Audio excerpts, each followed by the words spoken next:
رمضان شریف کا چاند 2/29 کے ہو سکتے ہیں کہ 3 بھی ہو سکتے ہیں؟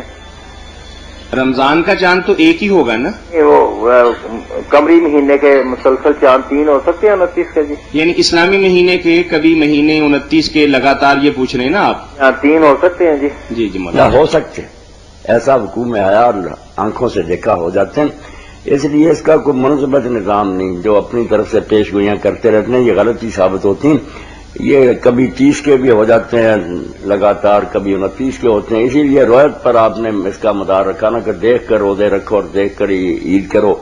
یہ عرب ممالک میں تو ایک بڑی گمراہی پھیل گئی نا کہ انہوں نے انگریزی طریقے سے نا جو قمری مہینے ان کو بھی اس طرح بنا لیا کہ ایک 30 کا، اگلا 29 کا، پھر آدھے 30 کے آدھے 29، اور اس گڑبڑ کی وجہ سے کبھی ایسا بھی ہوا کہ ان کے منہ پر جوت پڑا، 28 کو چاند نظر آ گیا، پھر انہوں نے اعلان کیا کہ اچھا ایک روزہ بعد میں شرمندے ہوتے۔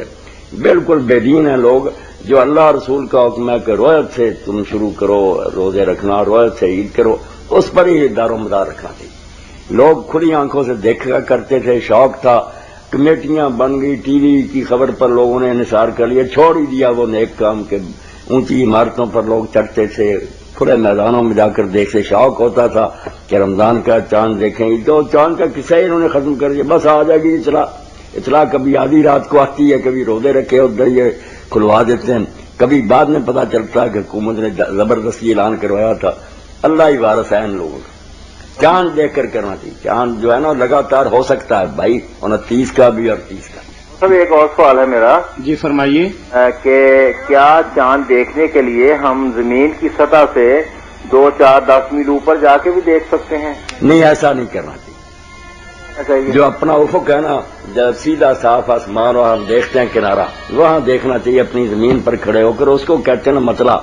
اس طرح سے ہم اوپر چلتے جائیں گے تو چاند کہیں نہ کہیں نظر آ ہی جائے گا مغرب کی طرف، تو یہ غلط ہوگی بات، ایسا نہیں کرنا چاہیے۔ آپ زمین پر ہی رہیں، جب نظر آ جائے گا نا زمین پر رہتے ہوئے۔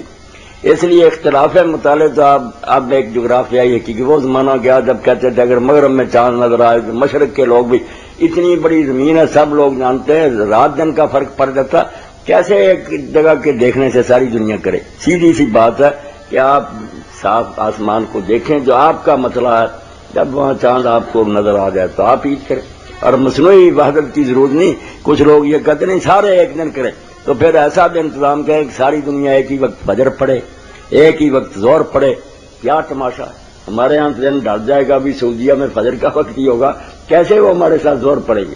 اللہ کے بندو، جو اللہ تعالیٰ نے نظام بنایا اس کے مطابق کام چلنے دو، کوئی یہ مصنوعی وحدت کی ضرورت نہیں۔ وحدت دلوں میں ہونی چاہیے کہ یہ مسلمان اپنے آپ کو دست واحد کے آزاد سمجھیں، ایک عمارت کی اینٹیں سمجھیں، ایک ہو جائیں، مل جائیں، اس کی کوئی فکر نہیں کرتا۔ یہ جعلی جو ہے نا وحدت کی عید اکٹھی ہو، یہ ہو، اس کے لیے سوچتے رہتے۔ شیخ یہ سطح زمین کے حوالے سے تھوڑا سا ایک سوال ہے، یہ 22ویں منزل پہ جا کے ہم دیکھتے ہیں، یہ بھی سطح زمین کے اندر ہی شمار ہوگا؟ یہ تو سطح زمین، یہ کوئی گل نہیں، یہ بات تو زمین میں ہے نا، اوپر اٹھ جانا خدا میں، یہ نہیں۔ جزاکم